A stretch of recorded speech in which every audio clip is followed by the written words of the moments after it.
now, please welcome your host, Kim Craver. Hello, everyone. Hello. Do you know I read the other day that loneliness is at epidemic levels? Not only in the United States, but around the globe. In our world, with so many social media platforms, with so many friends liking our every post, and with a phone in every hand, we are lonely. Hello, everyone, and welcome again back to Coffee. You know what coffee is. Conversations of friends of faith to encourage and equip. I'm Kim Craver, and I'm so happy to see that you are here joining us today. Loneliness is not a new phenomenon. Do you realize before sin entered the world, God proclaimed there was something else to be concerned about? In Genesis 2:18, he says, "It is not good for man to be alone." Now, I know most people relate that to only marriage, but we see the theme of this throughout the Bible of really needing friends, mentors, and people who know us. The truth is that we navigate through life as we do navigate through life. All we want to know is that, right, we're not alone. Don't we want to know that? We desire to feel visible and understood, accepted, and loved. I have to tell you, this is one of the reasons I host this show. My heart's desire is to create a place where we can come, all of us, to build a safe haven, where we can continue to talk about the challenges we face. In doing so, we will find that many of us have experienced similar hurts and pains and disappointments, and gosh, just by talking, by showing up for one another, we become hope to each other, while we're also discovering the power of our own story. So today, this is why I'm so excited about today's guest. They are following God's leading and creating and producing shows that help create a conversation that will not only help us confront issues of loneliness and other things such as that, but to also bring biblical truths to change hearts and to impact lives. Friends, I want you to grab your coffee, because when we return, Cheryl, McKay, and Susan Rohrer, the creators of this new faith-based TV series, These Stones, will be right here.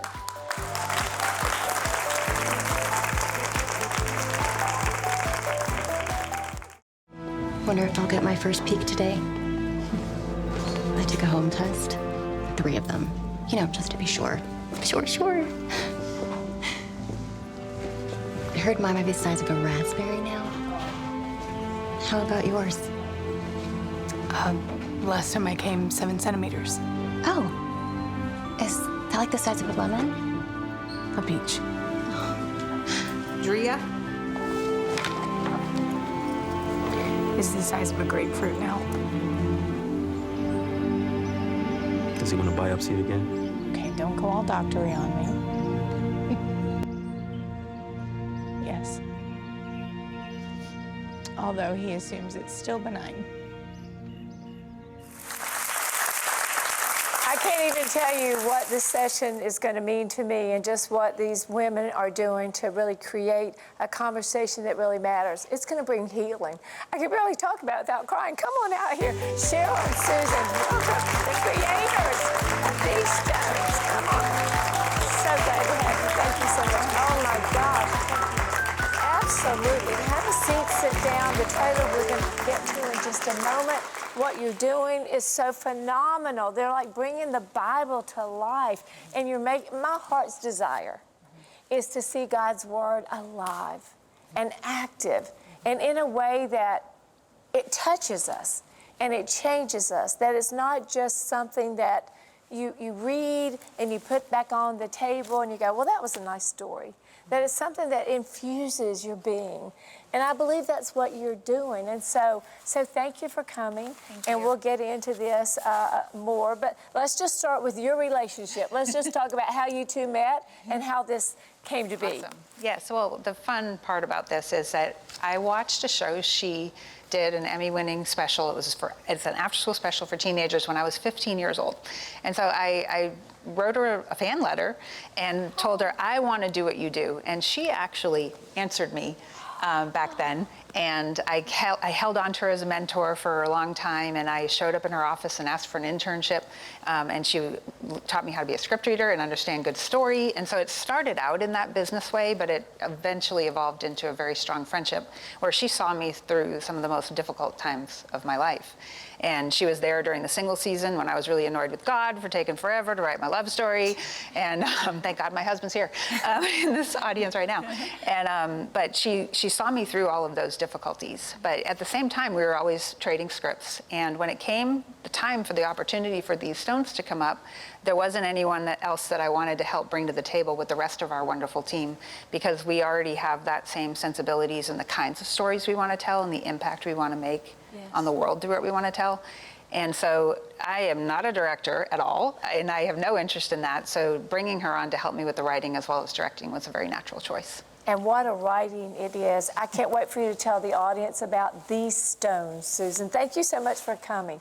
Tell us about the concept of this. I mean, we saw a beginning trailer, but the thought behind this, tell us about it. Well, the heart of it Yes. is really, you can distill it down to one word. And it's a word that is inscribed on a stone. And you know, life is complicated. It's hard, and we need people to come alongside of us, right? Yes. And we open up with a girl sitting in her mother's grave, knowing that she was part of it. And her life, she is just a mess.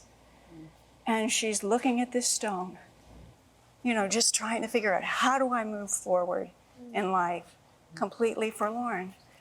And, you know, God engraved the 10 Commandments to tell us how to live on stones. Yes. And then Jesus distilled it down to what? Love God, love each other as you love yourself. And that's the stone that she's holding at her mother's grave, not knowing how to move forward.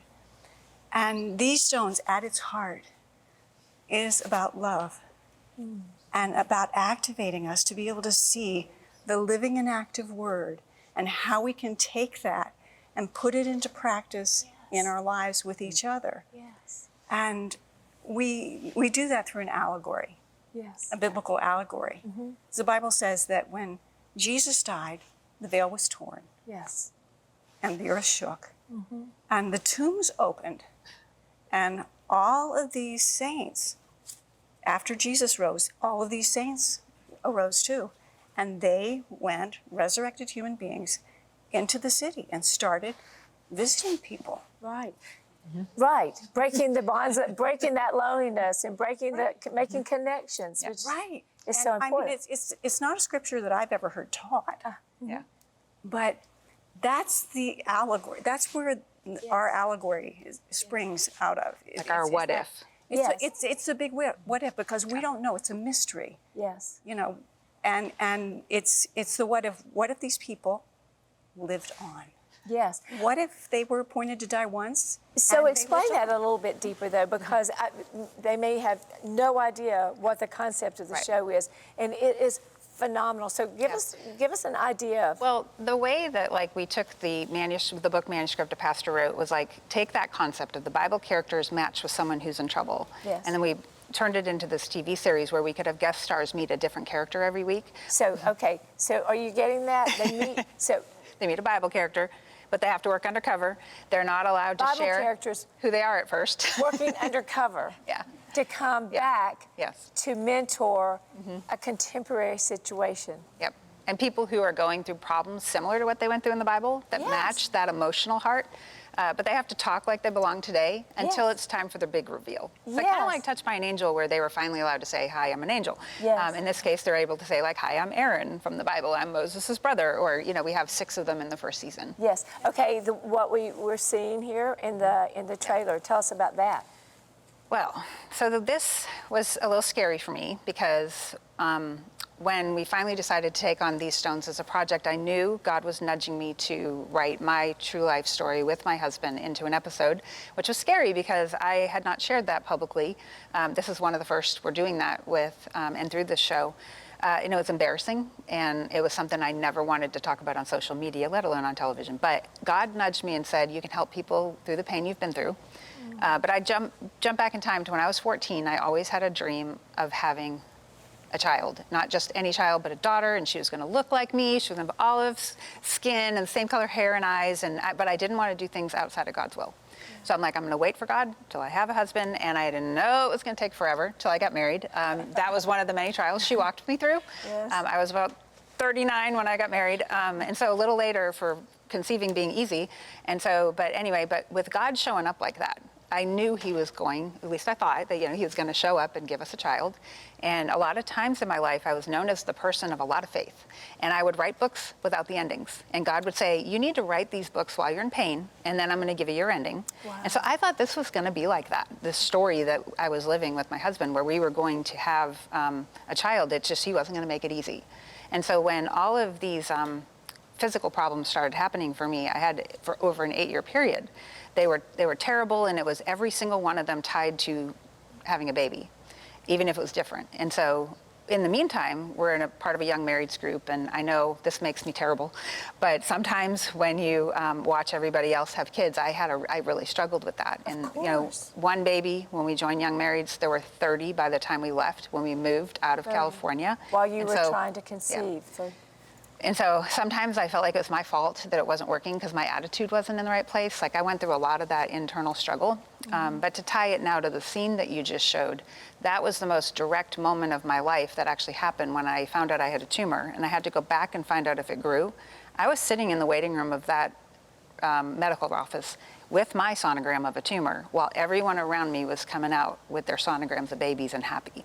And then that was that crossroads moment where I had to make a choice based on the results of that test of, was I going to keep trying at the risk of my own health and life, or was I going to choose to have the surgery the doctor was recommending?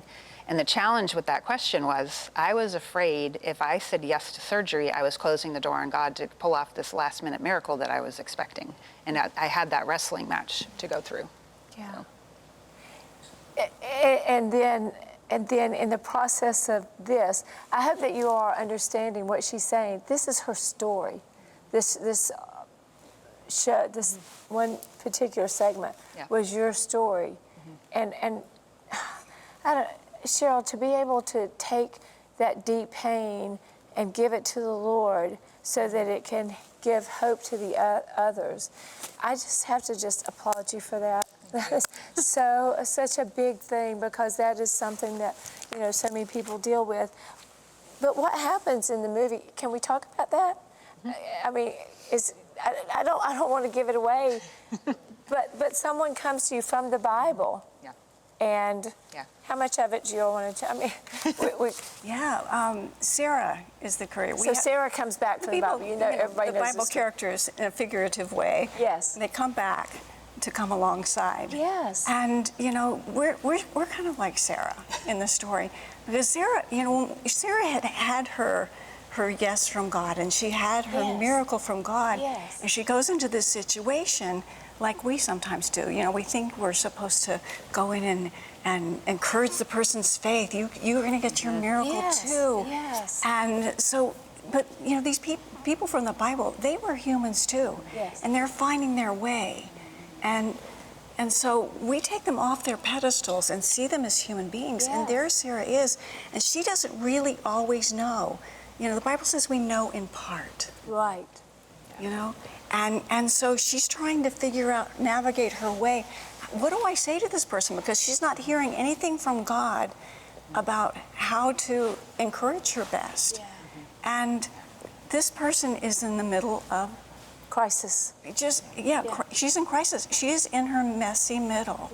It's just, it's so unique, and so, the concept is just so amazing that you all build in these real life situations that are so hurtful and carry so much pain, but then they find someone in the Bible that relates to that situation and brings them in a contemporary way to mentor that person, and then throughout the end, toward the end, then they reveal themselves. I'm Sarah, I'm Hagar, I'm this. It's just, it brings the Bible alive. It causes incredible conversation. It breaks the barriers of loneliness that we were talking about. Our world is so lonely because we have these situations and we don't know how to talk about it. And so I just love the entire concept. And I know that we probably have some questions from our audience. So let's take a break and come back. I've given them just enough to really give you some good questions. Were you all willing to answer some questions from our audience? Yeah. And I think we have some special audience members as well. Yeah. So, okay, we'll be right back.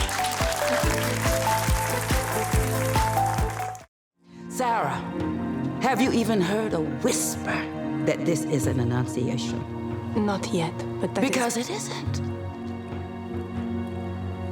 But God would not bring me to her if she was going to get a no, would he? Since when do you, little Miss Courier, get to tell the Almighty who does or doesn't need your help? Is there any chance that we're supposed to talk to her about adoption? Or foster care? This is not about pitching Drea an alternate hope. People have to mourn their losses, heal before they can move on. Still, how is Drea going to feel when she finds out that the Sarah who got her miracle is here to suggest that she give up?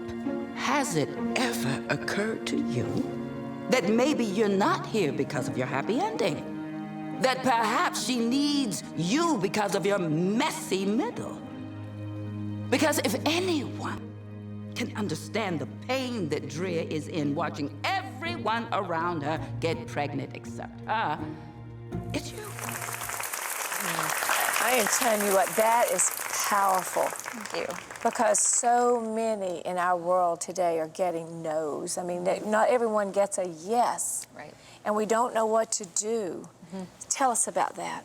Yeah, I mean, that was the main inspiration that I felt like God was nudging me toward in telling our story, because so often I watch movies that show the yes, they show the miracle, because sometimes that's why they're a story, especially true.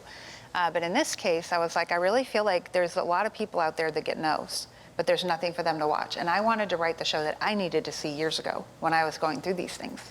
And so when I was able to use this story, it was the beginning of my healing. Like, I thought once I had to make that bad decision and have surgery, and I thought, well, God can come up with a last minute miracle. You need a pregnancy test before surgery.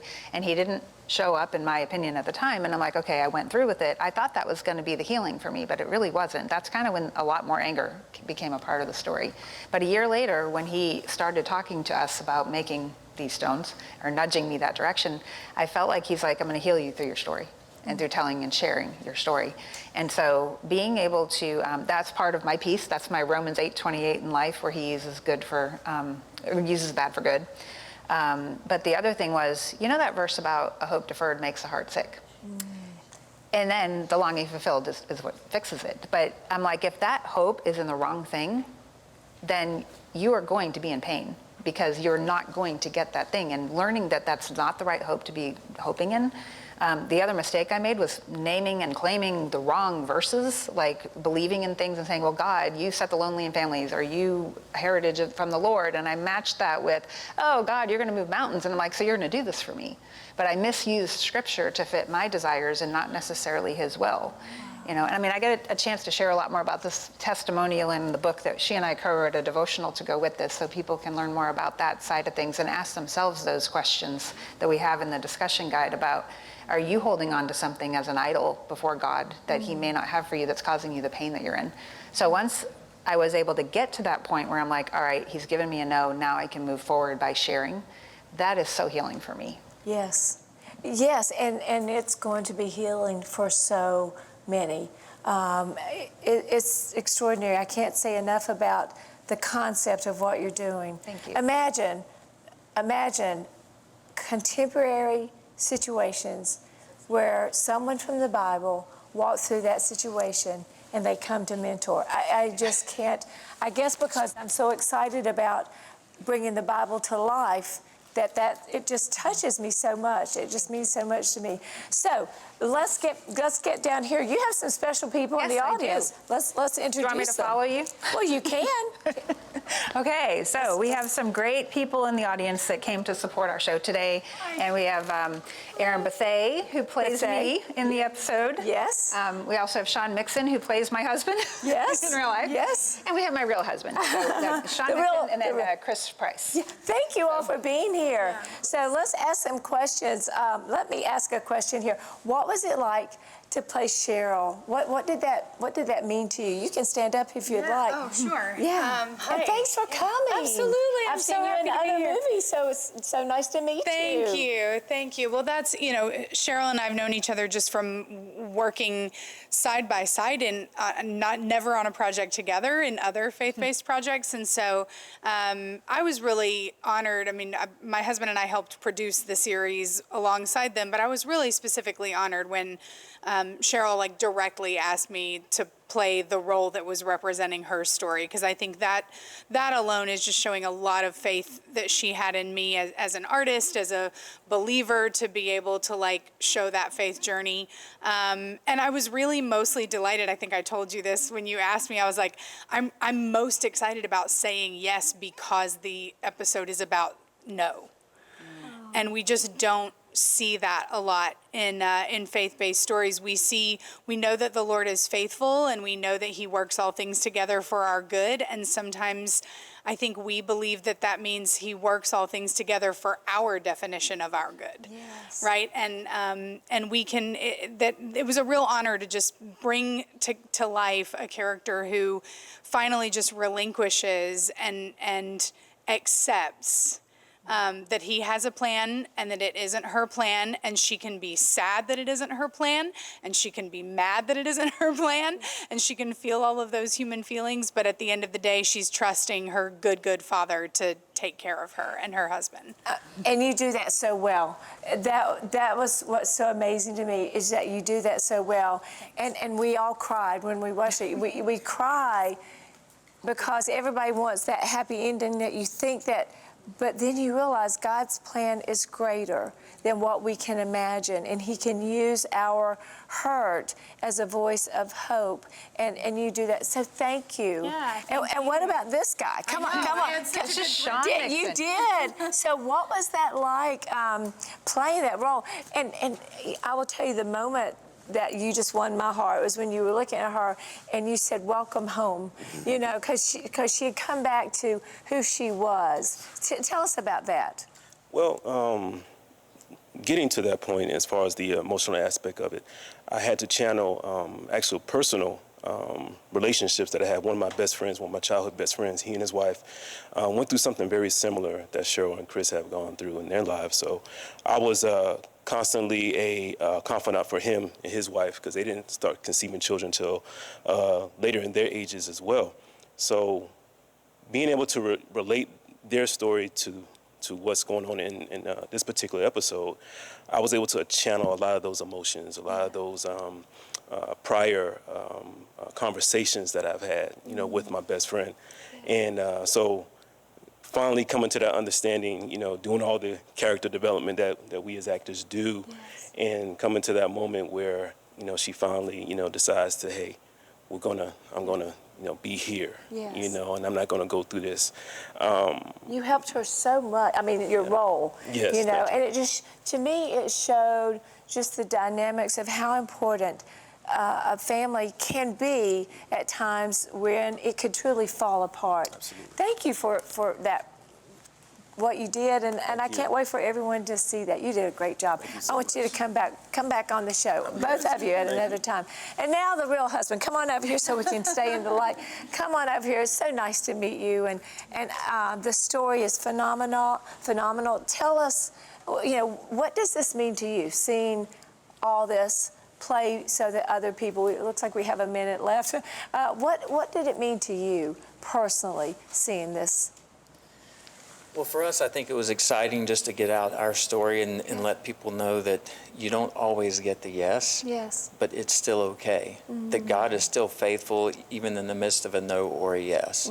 And it was nice to be able to get a chance to actually share that with people. Yeah, what do you have to say to this girl who took the deepest pain, I mean, the deepest pain, and was able, I'm going to cry.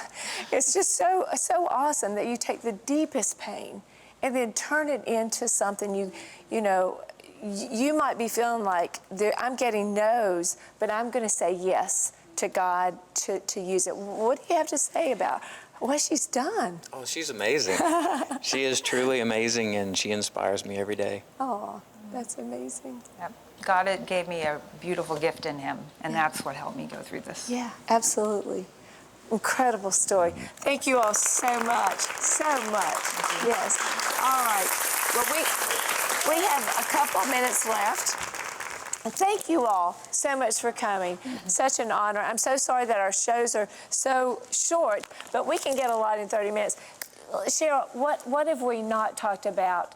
We've got a couple minutes. What have we not talked about in this that you really want to share? We got a minute left. Well, you know how the theme of our show, it's on our poster, it's "You Are Never Alone." Yes. That's the message we want to make sure everyone understands. And one example I want to give is Susan being a mentor. And we're hoping that our show inspires people to become that mentor. Like, no matter what depths of depression I got into, she was always there for me, and always there she was there to listen first, and then not let me go too far in my anger with God. Like, she would support me, but not get in it with me and be like, yeah, you should be mad at him for all what he's allowed to happen to you. She made sure that I was heading this way, not this way, and we need those kinds of people in our lives. Absolutely. And so I'm hoping that like in our book, we have a lot of activities in our book to encourage people to go out and help your community, and I'm really hoping that this show sparks that. Yes, so do I. And I hope that this show sparks communication, because loneliness isn't at epidemic levels, but we can break those barriers. Start talking about things that really matter. Hey, we've started an incredible conversation here today. Please go out and use this. Look at those around you and see, just notice someone and ask them what's on their heart and how you can help them. Thank you so much for being here. Thank you.